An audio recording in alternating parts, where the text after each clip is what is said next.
இல்ல அண்ணாமலை, இது நீ கஷ்டப்பட்டு உருவாக்குன சாம்ராஜ்யம். இத காப்பாத்தணும்னா வெறும் படிப்பறிவு இருந்தா மட்டும் போதாது. நல்ல திறமையும் உழைப்பும் இருக்கணும். அதை விட முக்கியம் பொறுமை இருக்கணும். வான்மதிக்கலாம் இது சரி வராதா அண்ணாமலை?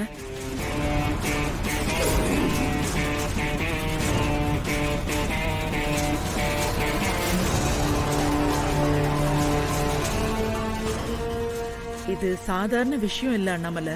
நம்ம குடும்பத்தோட கௌரவம், மரியாதை எல்லாமே அடங்கி இருக்கு. அண்ணாமலை குடும்பம்னா எல்லாரும் கையெடுத்து கும்பிடுவாங்க. நம்ம மேல பெரிய நம்பிக்கை வச்சிருக்காங்க. அந்த நம்பிக்கைய வான்மதியால இப்ப இருக்கிற சூழ்நிலையில காப்பாத்த முடியுமான்னு தெரியல. அதனால இது வேண்டாம் அண்ணாமலை.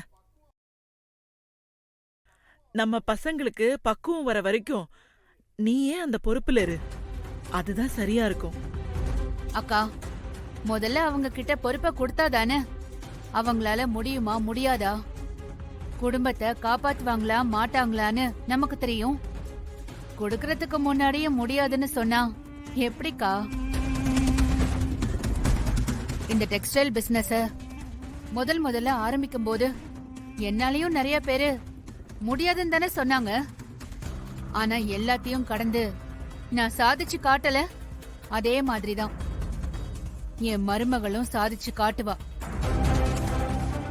இல்ல அண்ணாமலை, எனக்கு என்னமோ பெரிய ரிஸ்க் எடுக்கிறோன்னு தோணுது. அக்கா, லைஃப்ல ரிஸ்க் எடுத்தவங்க தான்க்கா நிறைய சாதிச்சிருக்காங்க.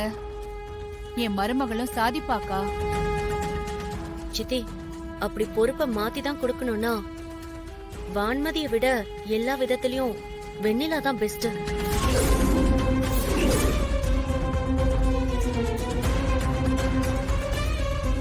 இது வரைக்கும் நடந்த எல்லா போட்டியிலயும் வெண்ணிலா தான் ஜெயிச்சிருக்கா. குலதெய்வ சிலைய கூட அவ தான் சுமந்துட்டு வந்திருக்கா. உங்களுக்கு அடுத்து குடும்ப பொறுப்பை பாத்துக்க அவதான் சரியான ஆளு. வெண்ணிலாவுக்கு எதை எப்போ செய்யணும்னு எனக்கு நல்லா தெரியும். இப்போ அவகிட்ட கொடுத்தா சரியா இருக்காது. நான் முடிவு பண்ண மாதிரி வான்மதியே பாத்துக்கட்டும். சித்தி, வான்மதிக்கு அந்த அளவுக்கு விவரம் தெரியாது. ஏதாவது தப்பாயிட போகுது சித்தி. அதெல்லாம் ஒன்னும் தப்பாகாது. நான் தான் கூட இருக்கேன்ல. நான் என்ன டோட்டலாவா கொடுக்கறேன்? முதல்ல ஒரு நாள் அவ எல்லா பொறுப்பையும் பாத்துக்கிட்டோம். அவளும் கத்துக்கணும்ல. வான்மதி, நீ என்கிட்ட பேசின மாதிரி அண்ணாமலை கிட்ட போய் பேசினியா? ஐயோ, ப்ராமிஸா இல்லத்த.